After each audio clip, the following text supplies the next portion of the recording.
Old school panel. Old parts panel. Yay! Yeah. Old school panel. Yeah. Oh my gosh, I see some old school. So do I. Oh my gosh, I haven't seen you guys in like 15 years or something? 10, 15 years? Holy cow. But I see some babies. You guys weren't even born when we started. I don't know if they're allowed to be. Should we let them in over? Is this anything over? No, because then we got to So we can use French, right? No. Yes. And both. Can we use Japanese curse? Yes. Yeah. Hajime. Okay. Plug your ears, Hajime. All right. So, well, first, I guess we should introduce ourselves because some of us were forgotten from the opening ceremonies. We were never introduced. I was so pissed about it. I mean, but, you know, like our names are in the guidebook and stuff. Yeah, I was so pissed. I don't want to get depressed and shit. All right. So I guess we'll start from the other end. Yeah. Good afternoon. I am Iyadomi, and I've been working for anime industry for about 26 years. And I formed a company called LA Hero in 1992. That sounds right. Then a company called Band Entertainment was formed in 96. Then unfortunately we closed down March. And now I'm working for Bandai Namco Games and working on anime called Pac-Man. Ken is in the house! Hey, give it up.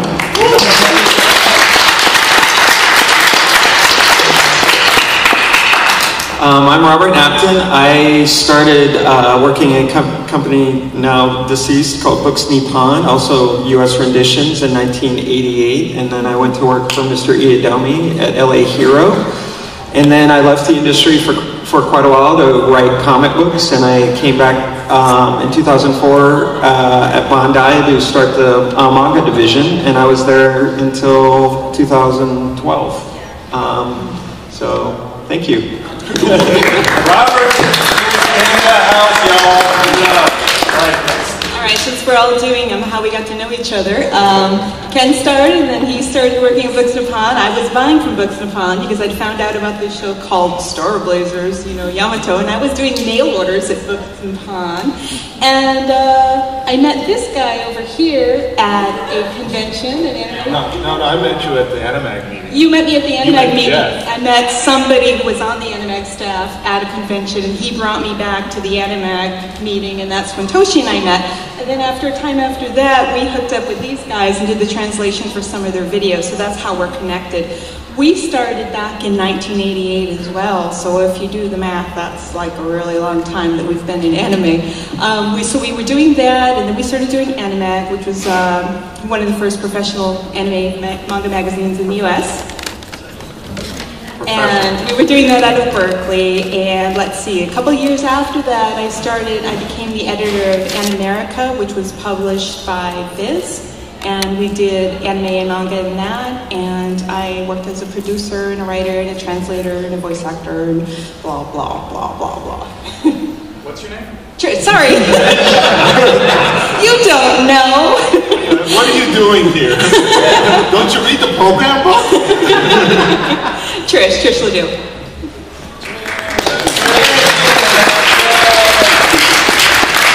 Yes, my name is Toshifumi Yoshida.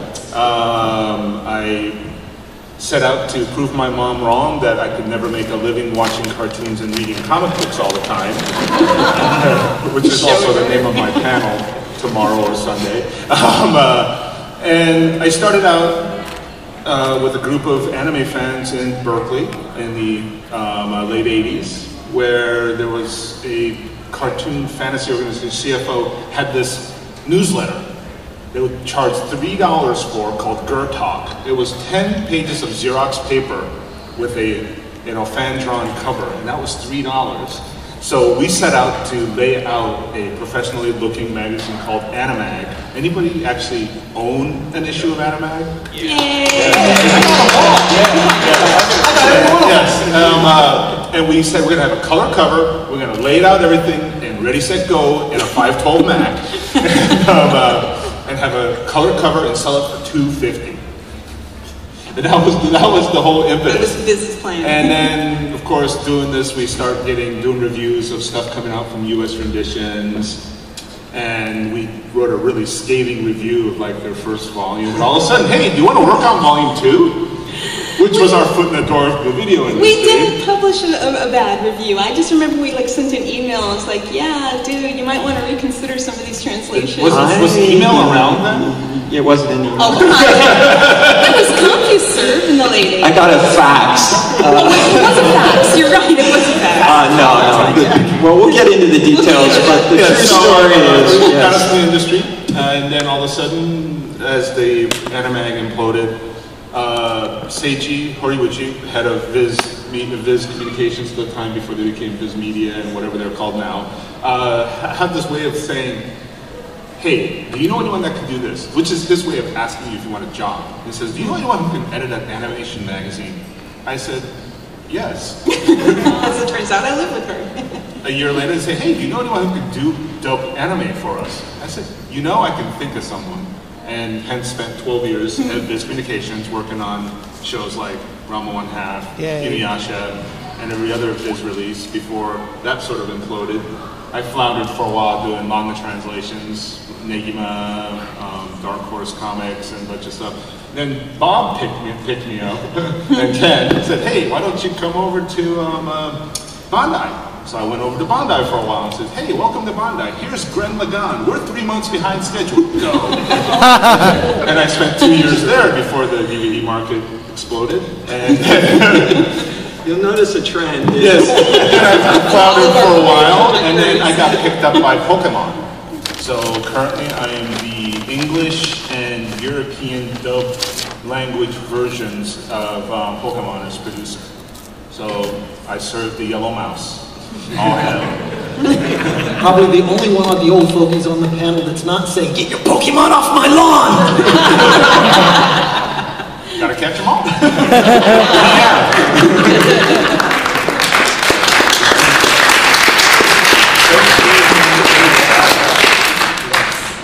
Well, I'm David Williams, and I started out as an anime fan watching on what we called at the time UHF channels.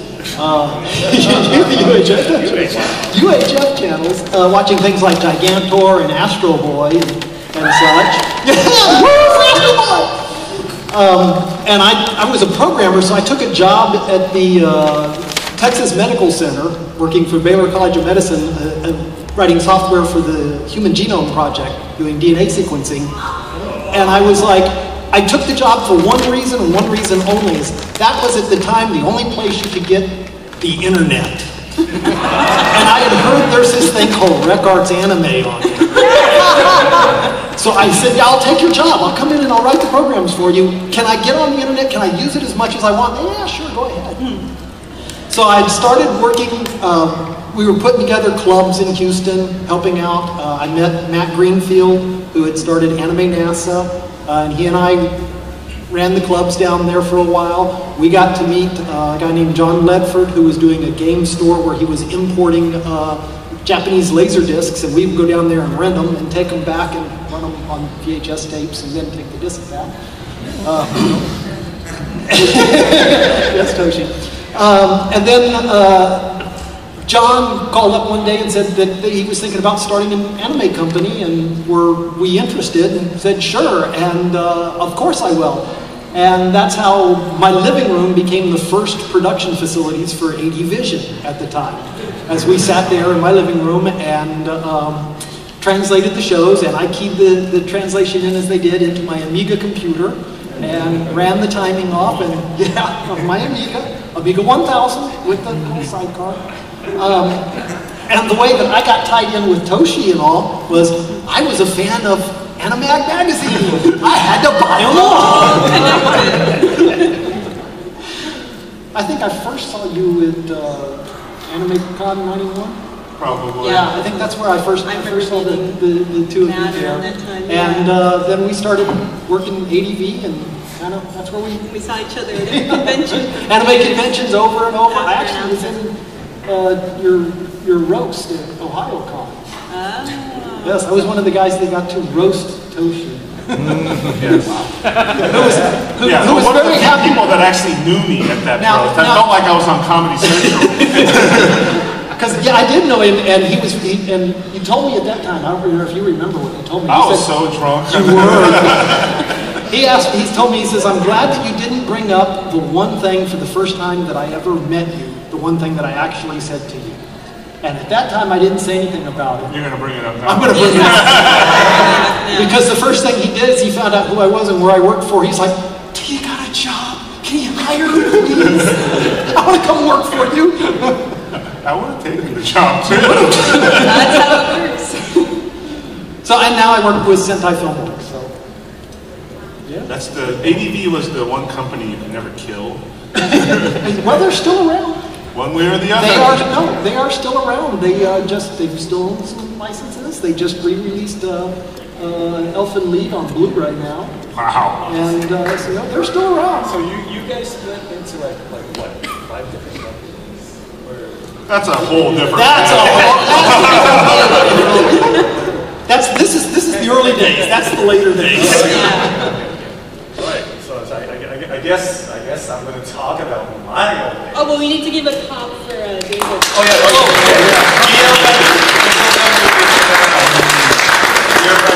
Actually, these guys are all dear friends of mine. We go way back. We do. We've had lots of fun together. Well, not that kind of fun, but yeah, lots of drinks. Yeah. My name is Shin Kurokawa. And I'm not the lead vocalist of TM Revolution. Gosh, when did we start? 87 or 88. I was a poor, geeky, nerdy freshman. So poor, his iPhone is all broken. And yeah, I was doing my research in astrophysics, and I had access to like all these, crazy Internet. computers. Well, the internet, yeah. And then, I had like all these windows open in my workstation, and then one of them was always, doing Usenet, right? That anime, and then also there was something else, Soshi, that culture, that Japan or something. And then, like people are talking about, Japanese cultures and anime and stuff. And I think I was one of the original posters of, like both of those news groups.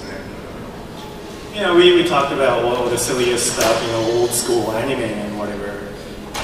And then one time I quote unquote, met a gentleman named Robert Woodhead. He said something to the effect of, like we have an idea of releasing subtitled anime legally. Is anybody interested in working?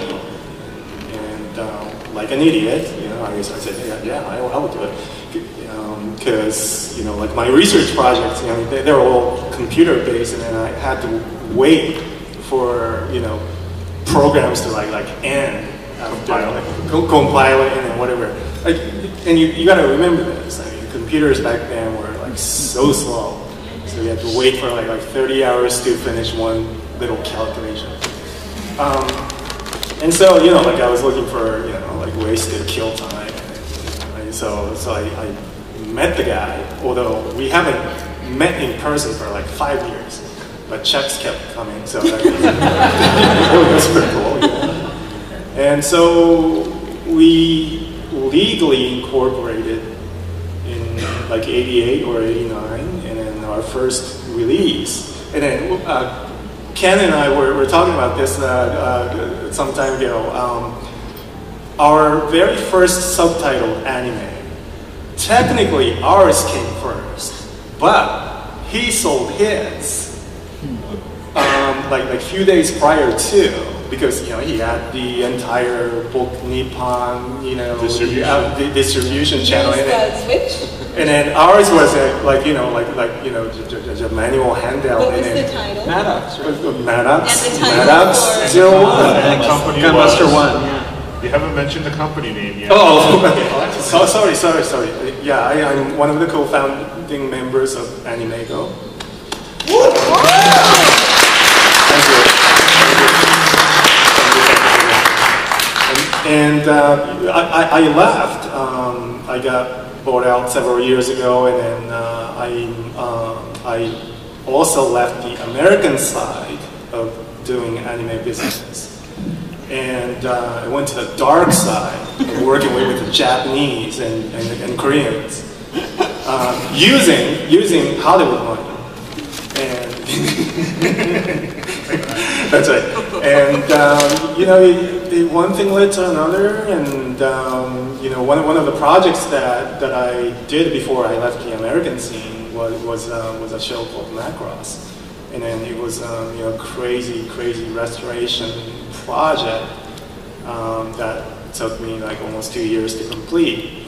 But that job or the end result, kind of got known throughout the industry and also the Japanese guys, and so they hired me to do a bunch of restoration projects, and then after a while, like doing like hundreds of those episodes, I got kind of sick of it, and then I love the technical side of things. So I became a software engineer, and these days I do computer graphics and all those digital visual effects for Hollywood movies. I create my software, and I still have a lot of contact with anime studios because they use my stuff.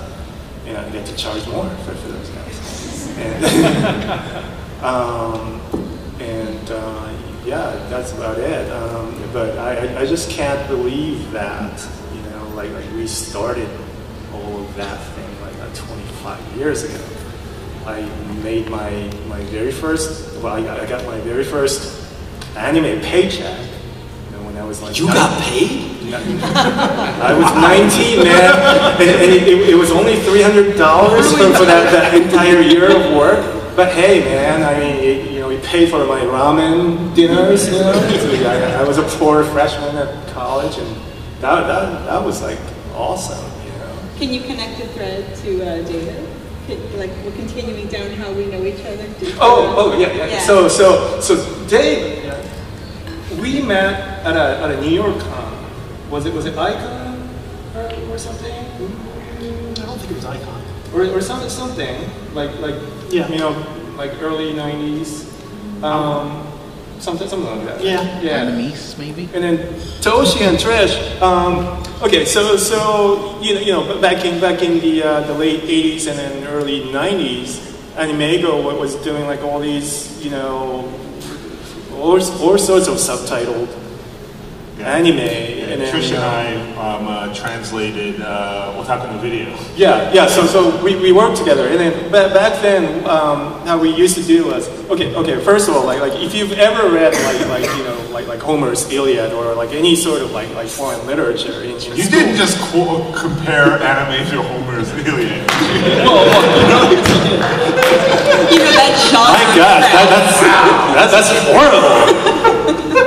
But That Homer, what a hack. Can I get serious, please, for a second? I'm trying to project this image that I'm such an intellectual. Excuse me. Despite your own. Yeah. Okay. So when you look at the back of all those translated, literatures, there's like liner notes. There's like whole chapter describing, how the translator had translated such and such passages and all that stuff, right? The translation is it's not an easy work. It's hard. It's hard. And then at Animego, we did everything by ourselves. Me and another gentleman named Michael House, who these guys know. He was a super hardcore, anime freak. He breathed anime all day long, and then, he had like 10,000 anime laser discs in his house, and he had only this much space to sleep. And he's still in Japan, isn't he? Yeah, he's in Iyadomi, isn't he? Which is where my son and I lived, coincidentally, for a quarter year last year. Wow. We happened to move into the one place in Tokyo where Michael House lives. He hates anime now. Convergence? He hates anime now? He hates anime now. Does he? He's like, yeah. Market will do that to you. Yeah. but we're still here. Yeah. So Michael and I, used to translate together independently, and then we would, compare our notes, because there is not one perfect way of translating anything, and compared notes, and then talked about why we came up with such and such expression. Eventually, the work became kind of too much, and then so we had to enlist outside help. And then Toshi and Trish were, I knew their existence because I always saw their names in the the rec.arts.anime, and then also the magazine and stuff, And so when we started doing Otakon video, now if you've never seen the Otakon video, it is just full of crazy amounts of dialogues and on-screen displays. In jokes. Oh my gosh, there's so much in jokes. And so, we needed to do a lot of research as well. And so, we got their help, and four of us, worked on that. And then we didn't meet until maybe 2 years after that, 94 or something, and at some convention. And so we've been friends ever since. And then Toshi was in New York the other day, and then we went drinking as we always do. And we I saw the pictures on Facebook. And I was so wasted. And then we were talking about oh my God, it's been 20 years since we met. Time flies, man. But anyway, okay. I better shut up. Yes, we still have one more person. Yes. Shut up. Let's not forget. Give it up for Shin. Thanks.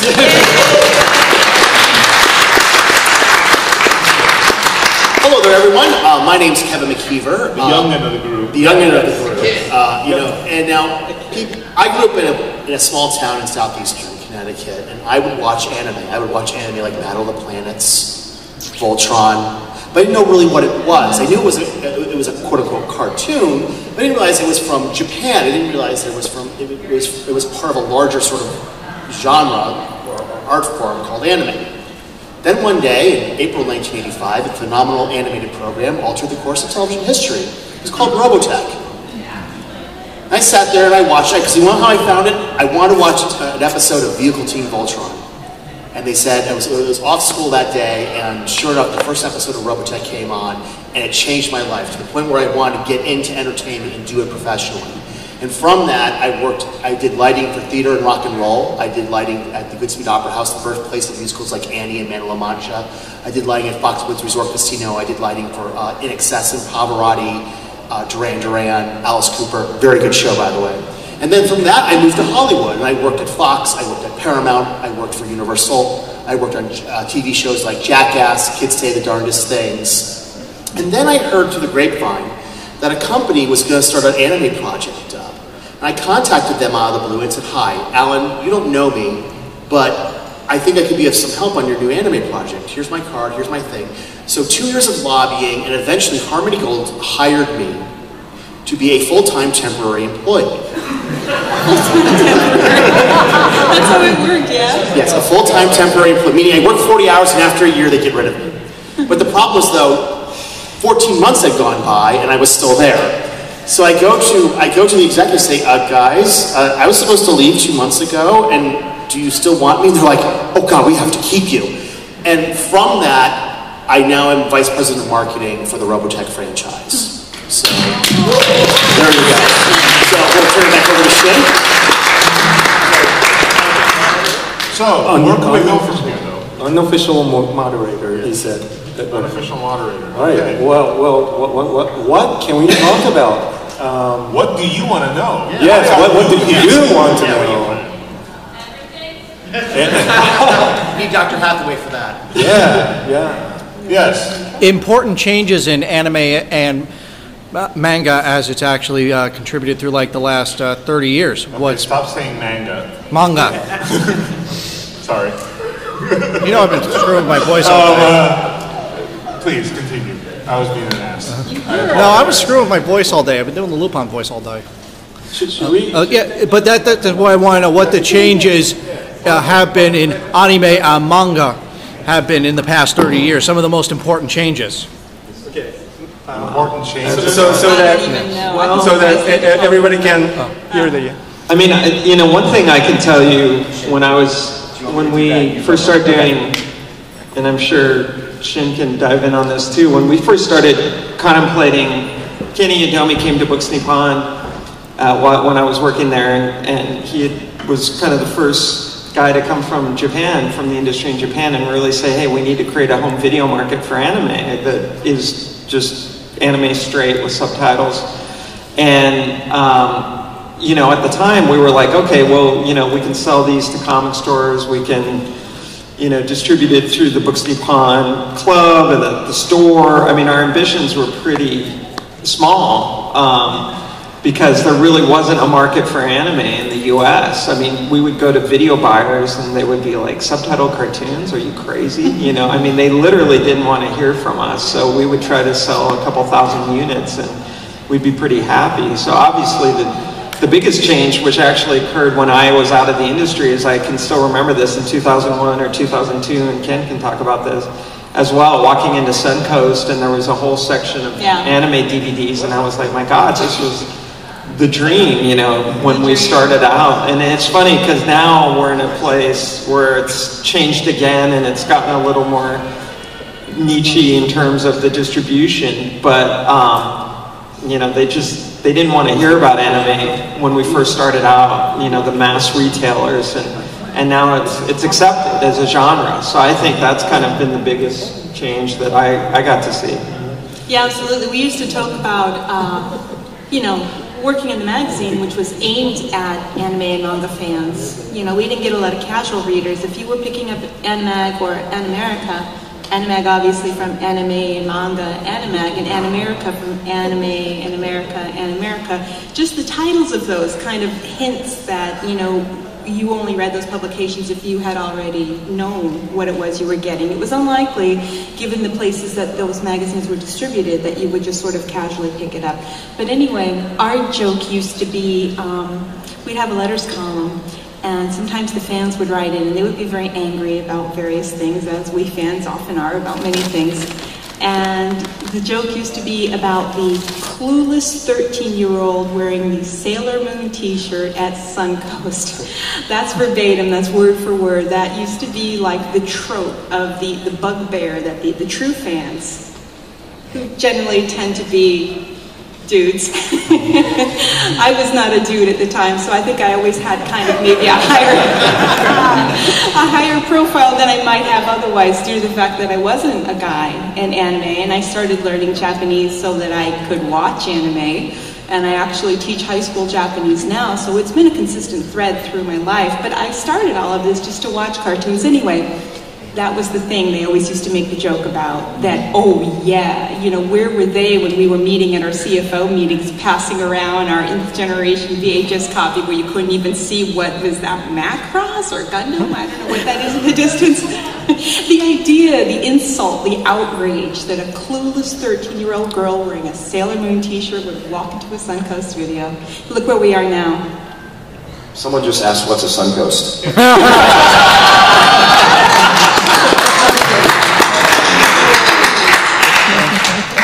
My point. All right, guys, keep your hands up. I'm going to come around with the microphone.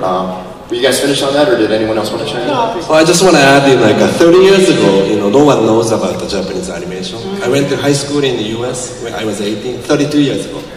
And I tell people, my friends, Starblazers, it's Japanese animation. Everybody told me you're a liar.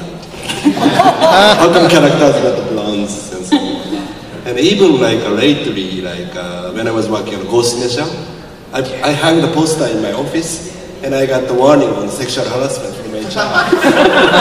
And then, people are not really accepting, Japanese. But now it's, everyone, has recognition. Like a bikini girl calendar, except it was okay. It's like, that's what we do at the company.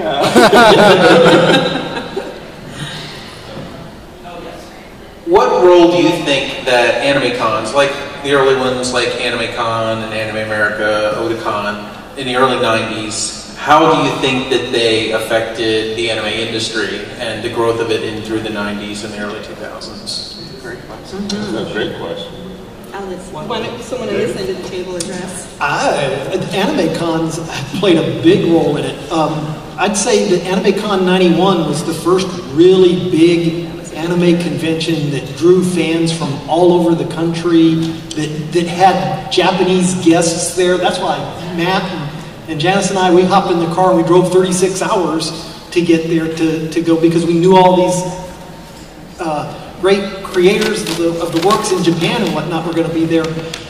I think that if there had been an earthquake and that convention had been wiped out, you probably wouldn't have anime industry today, because I think everybody certainly wouldn't be here. The industry was at that convention at that time. Very different panel. It would have wiped us all out. But cons have played a huge role in the industry because they give us a chance to get out and talk with the other fans and find out what they like, what we can do, where the trends are, what people are wanting to watch and see. And talk with each other. Getting the word out about shows. I mean, at the time, the only thing I had to learn about shows was Rec Arts Anime on the internet, and I would go into my Japanese grocery store in my neighborhood, and they would have magazine racks up there of all the magazines that they were importing from Japan, and they would have a couple of anime-related magazines, and you would pick them up, and I would flip through it, and I would be like, well, here's a little picture. It's about a 1-inch by 1-inch picture of some character. It looks kind of cool, and I can make out just enough of the Japanese here to know that it's a 30-minute episode on Laserdisc, and it's $100 if I import it. I'll get it. But today, anime cons have really helped the industry, because now you can go to the con, you can see the shows, you can learn all about them, you can find out everything there is about the shows. You can talk to the creators who are the guests, which didn't necessarily happen in those early days. Exactly. Yeah, conventions in a lot of ways are like professional development for us. As a teacher, we're required to do a certain amount of professional development every year in order to keep our certification. I think to be in the anime industry, you need to do a certain amount as well. You need to go to, usually this is done in bars and so forth, unlike teaching, but... Yeah, it gave everyone a place to, I remember Anime Con 91 so vividly, and I barely remember most of the ones after that, for different reasons. But it was incredible to finally have an event, because we would sort of be, Baycon, and these guys would know better because they were in the Bay Area, but we would be in LA and hear about Baycon and be so jealous, like, oh wow, there's a place, a video room, and basically it was still just anime was getting kind of shoved to the side of some science fiction convention. Yeah, there'd be an anime room. There'd be an anime room, but to have a convention where everyone could come together and really have a dedicated place was amazing. Imagine a convention where everybody comes to the convention to watch anime. Not cosplay. They came to the convention to watch anime because it wasn't available anywhere else. And 91 AnimeCon was the first convention we introduced, American voice actors. Yes, which is one of the huge things that we always did in Animerica, is we pushed and pushed and pushed and pushed. And we got a lot of blowback from the fans. It's like, how dare you suggest that anyone who's an English voice actor can possibly have any talent or bring anything to the table when it comes to Japanese anime? I know, and look at it now. So that's come around as well, I'll tell you one thing that the anime conventions really did to help the industry, at least from the standpoint of ADV, is a vast majority of the people that work for ADV were people we met at anime conventions. Yeah. So a lot of the fans we met at anime conventions, we would hire to come work for us. So that really helped our staffing. Which is how we also all know each other. We've been coming to the conventions. Again, professional development. One strange thing about all those early conventions, like the early 90s, is that there was no such a thing as con funk. And then sometimes during conventions, and then it's well, I mean, it's sometimes during the mid '90s, like '94 or something. As soon as like Sailor Moon was on TV, you know, then you start seeing like all these cosplayers, and then I remember going to what was that New Jersey convention? Anime Next. It's all New Jersey. 94, 95, yeah. And I remember going in there, and then there was this steamy, yellowish humidity, and you know, and then but so you know, but by then there were like thousands of people. By then there were thousands of people at conventions, and then they were buying our stuff, you know, like left and right, and then so in a way, you know, we owe a lot to the Confunk. Okay, moving on. Next question. Actually, if I could add something too about, you asked about the impact of anime conventions, and this is somewhat brought up in the panel. 20 years ago, anime conventions were not the big thing they are today, obviously. It wasn't even an anime room. You were lucky if you found an anime dealer at a Star Trek convention. Right. And if you ever brought up the idea of having anime at a Star Trek or a science fiction convention, you would be laughed out of the room. Because they would all say, well, Star Trek's the big thing. No one doesn't watch these cartoons. Who's going to pay to go see that? And now, look at where Star Trek is. There used to be Star Trek conventions in every major city somewhere in North America 20 years ago. Now, they do one show in Vegas. Now, just to give you 5 shows. Oh, really? Okay, well, so it's kind of like that. But there's like 5 shows. Used to be one in every major city. Creation conventions used to run them. Now, it's been supplanted by the anime conventions. And one thing the anime conventions are now doing is they're allowing other genres to come in. We're seeing the rise of steampunk. We're seeing the rise of other shows like the Hunger Games and whatnot, because there's a place for them to go. And that's the interesting thing now, is the anime conventions are somewhat supplanting not just anime, but also being the home of other shows and other genres, and that's a really good thing. Actually, I don't have a question. I just wanted to say thank you to Animego and Anime America, because you're what got me to recognize anime as what it is. I watched Voltron, Robotech when I was a child. I just thought the cartoon. And going into one of my local video stores and seeing Mad X01, Bubblegum Crisis on the shelves, Japanese, English subtitles, picking that up and giving it a shot. And the first one I really watched was Project Echo. And I was just really amazed about how it wasn't a cartoon. So that's and the fun with Eiko was just having somebody who was in the know who could tell you what, oh, that's a joke, I hope to know can, okay, that's a joke on this and that. Wasn't that wonderful? I think Eiko was one of those really, really special. It was a wonderful show, and also over the years, as I grew to know more anime, I could go back and find all the in-jokes. And it was still there for you to go back. Exactly. Rich content doesn't change. And they can't do that much anymore today. Everything is, to me, today's anime, a lot of it's kind of cookie cutter and it's so very on and different. So forth. Yeah. So I really appreciate what you two did, especially to introduce me. And well, yes, I just remember that specifically. But to all of you, you really brought me and a lot of my friends and people I knew into this industry, and I appreciate it. Thank you. You know, I've got to say that Animego was my first contact with them.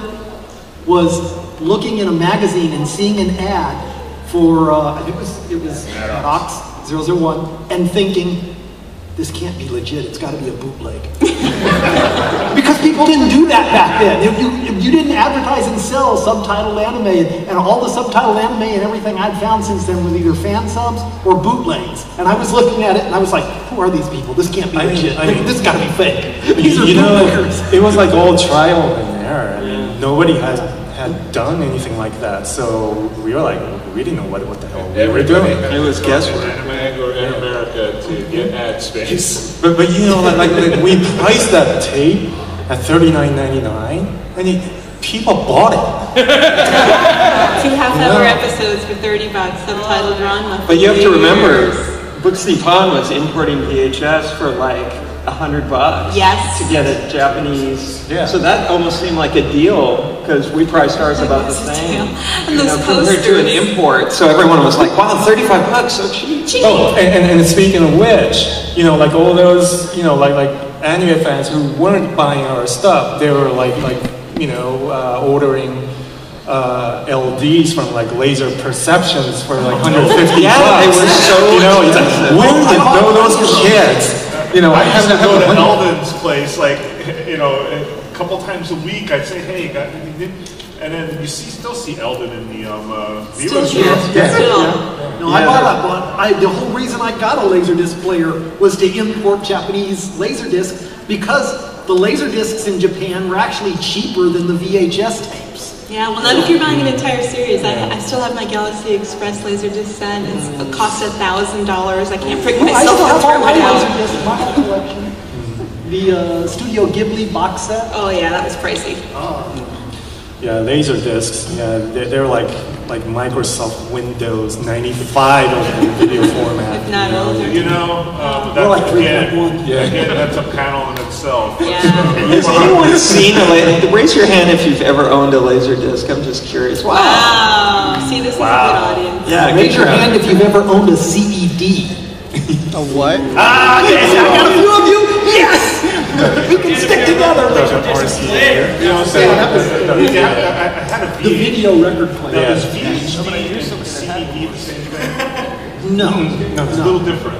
That's different. CED came in a big sleeve, and you put the whole thing into the player, and it slide it out. unlatched, and you slide that out, and it was an actual vinyl record. Yeah. It was like a vinyl record. It was pressed like that, and it had a needle that read the info off and displayed the picture. So VHD is like the first laser format in Japan that never really made it here. I never quite understood Do you it. take us to talk about that in a Yes, second? again, yes, the trailing edge technologies. But it was all analog. Question.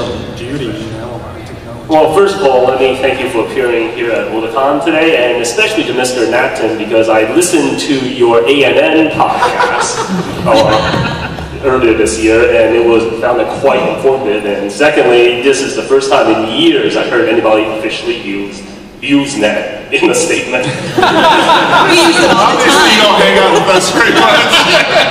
I still make use of Usenet today, so. I wish I could, but unfortunately I couldn't. My service provider doesn't have it. My question is, since most of us here should have some experience with how Americans have evolved in their attitude toward anime in the US.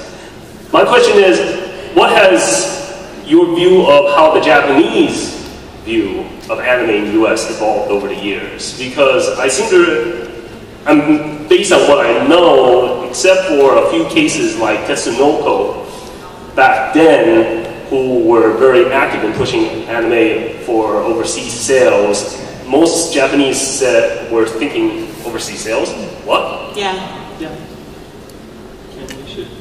Yeah, I think Ken is most qualified to jump in. Well, it's actually, I'd say maybe 10 years ago, all the Japanese producers were seeking maybe 20% of entire budget to be recouped from overseas. And then now it's kind of, came back and, more and more they are focusing on Japanese market and any sales outside of Japan to become as an extra.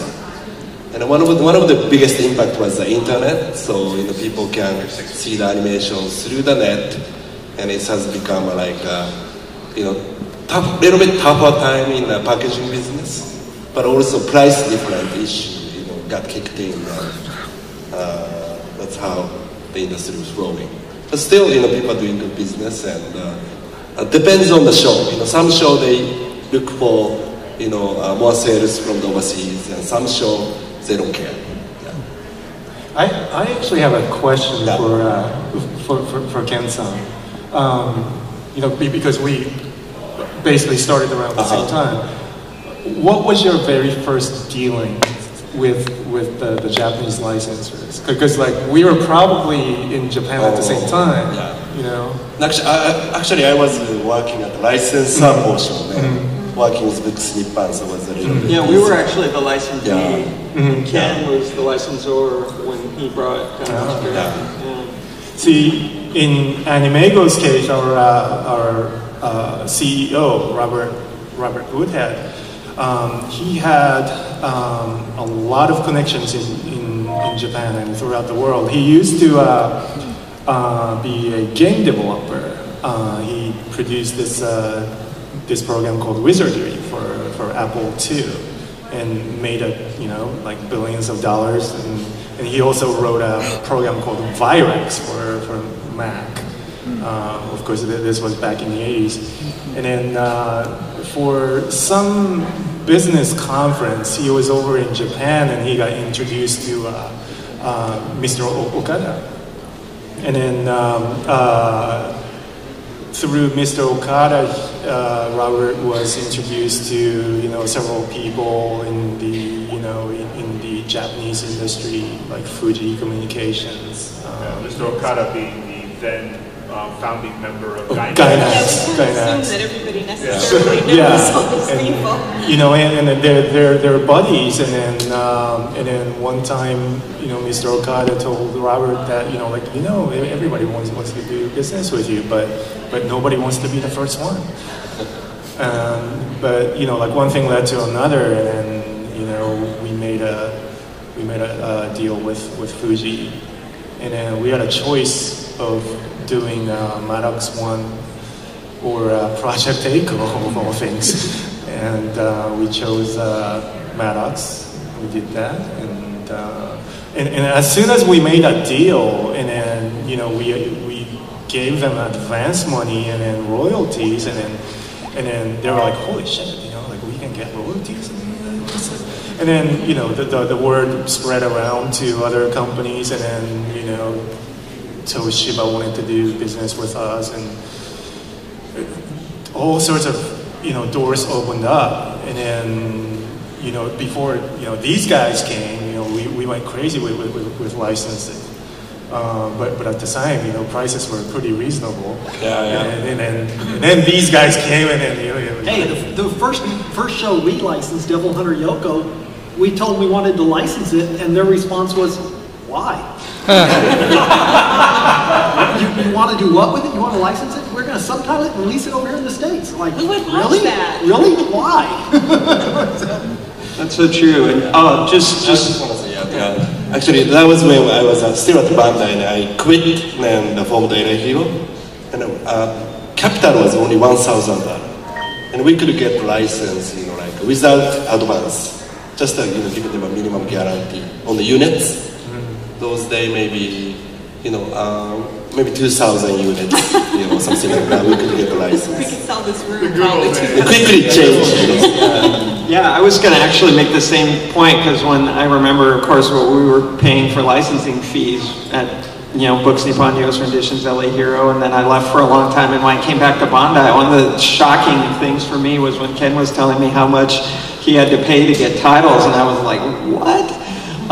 So, yeah, the market really changed in that time. Once DVD happened, it became a kind of big business, quote unquote.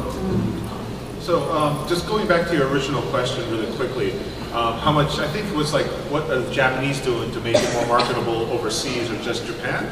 Or did your answers get answered? Because, just coming from my current job, Pokemon, if you look at the first season, there's signs written in Japanese. But if you look at the recent stuff, it's all in a made-up alphabet, so we could market it to any country.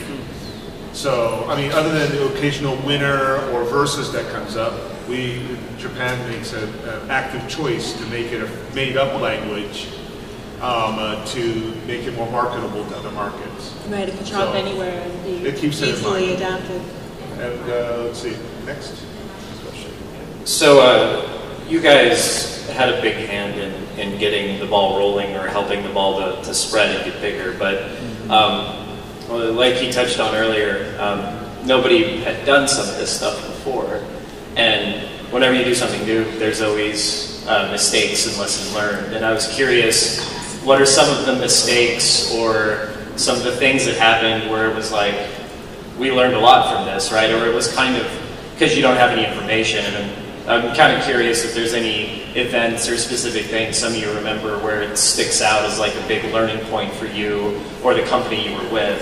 I don't know how far you could get into some of that. Tell the story. Well, you know, that's like one of my key points of my panel, but we could definitely bring it up. Bob, please. Well, so anyway, the first two titles U.S. renditions did were Gunbuster 1 and Dangaio 1. This is the story we're talking about, right? Okay. Yeah, there's only one story. It's the most classic example of bad translation in the history of English anime. Oh, I wouldn't go that far. So we got saddled with a translator that kind of came with the project, so I won't mention. And this person was fluent in Japanese but knew nothing about anime. And we would have a lot of arguments with this person about because as the scripts were coming in, certain things didn't look right to us, but this person kind of insisted on certain things. So the most famous error in Dangaio is the characters scream, you know, when they're about to do something, and it was psychic wave, like psychic powers, and it was translated as sidekick wave. And so we heard about this. I still hear about this. And we still laugh about it. And we all, you know, we took it on the chin pretty hard on that one. But I will say, because of that, I was able to go to Nippon management and really make the case to hire Toshi and Trish for the next set of releases, and they pretty much translated all the US rendition stuff after that.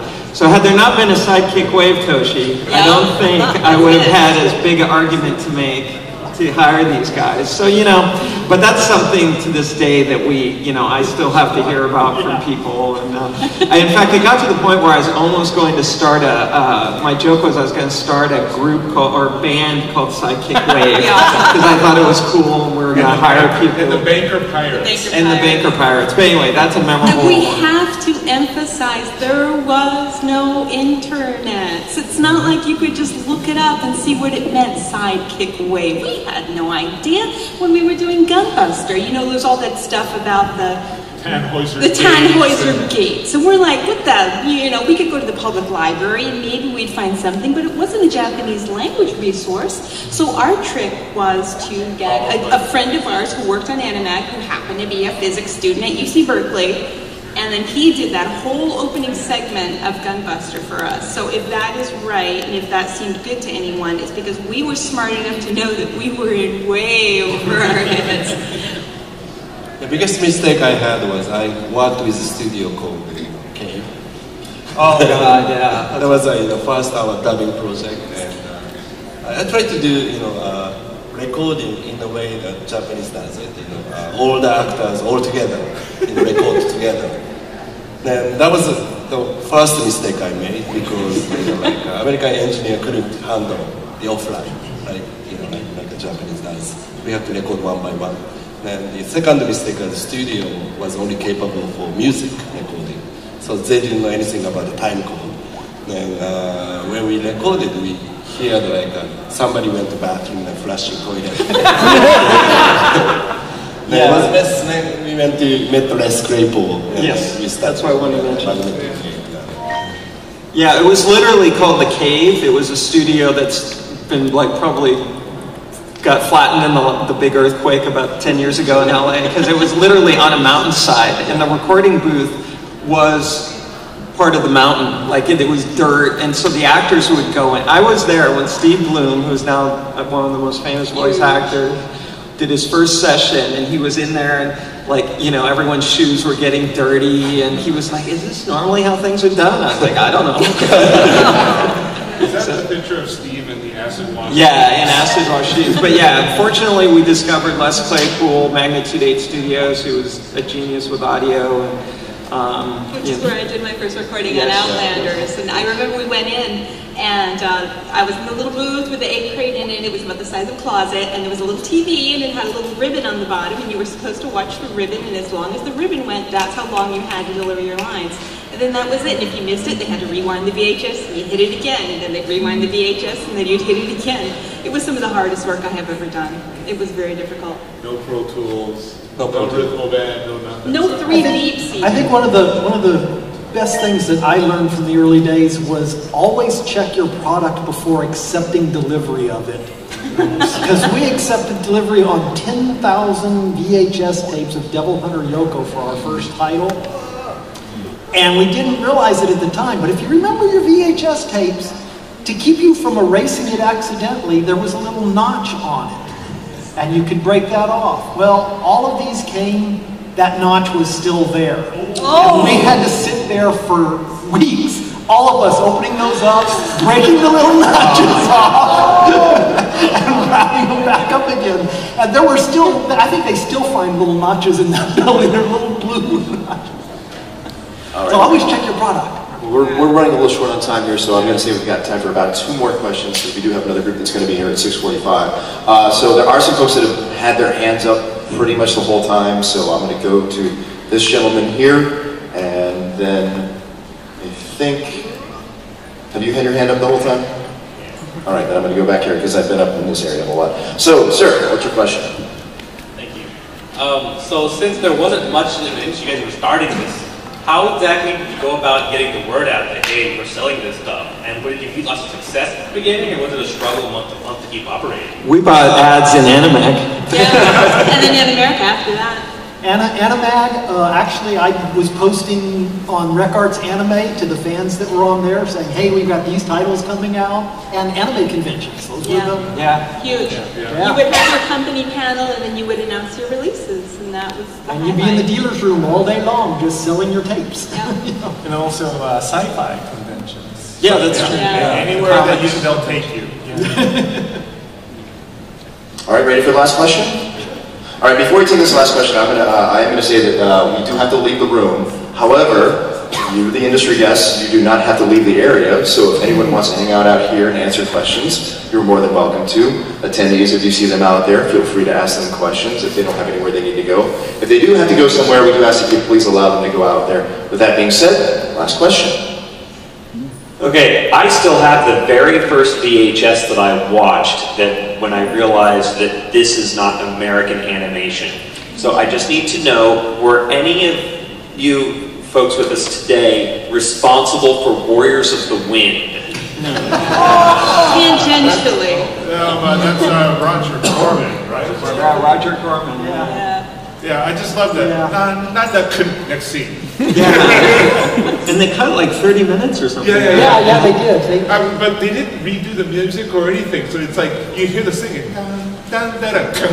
Next scene, it's like, what? Well, you know, they had some really good dialogue in there. Some of it was just hilarious. The packaging was horrible. In packaging, we didn't even have to get approvals. Like, we would just deny it. They'd send us a slide, and that was the cover, you know. And we didn't even send it. We never had to send it back to Japan to have them look at it first. It was crazy. And in the magazine, we propagated the myth that Nausicaa was wearing no underwear for many more years than we should have. All right, well, with that question, it is 6:30. However, we got a minute or two. Last thoughts from the panel? I'd like to actually, I don't want to end on a downer, but I would like to say there are a lot of other people besides all of us who kind of made the anime industry happen. People who aren't here right now, like Kevin Seymour, Books Nippon, and David Riddick. And unfortunately, we've lost a couple in recent years. So I would like to mention Carl Masick and Torrance Smith most recently, and give a shout out to those guys.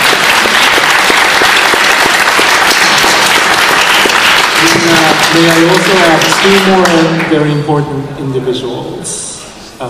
One was by this gentleman named Jeff Thompson. He worked for The Right Stuff, and then in the old days he was with Central Park Media as well. He was one of my dearest friends. We lost him maybe 4 years ago, 4 or 5 years ago.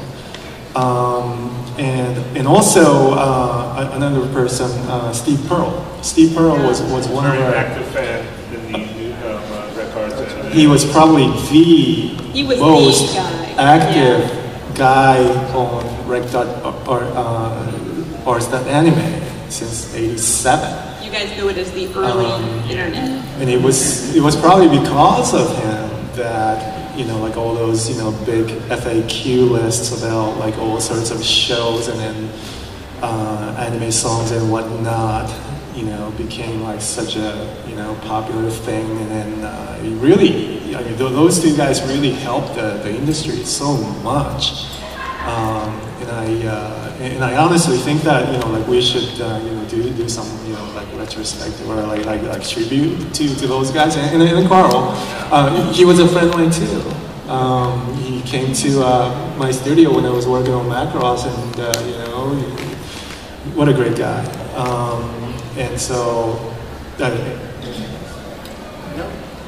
So we're gonna do this again on Sunday. Yeah, we're plugging for Sunday's panel. But one last time, let's thank all these folks for being here with us.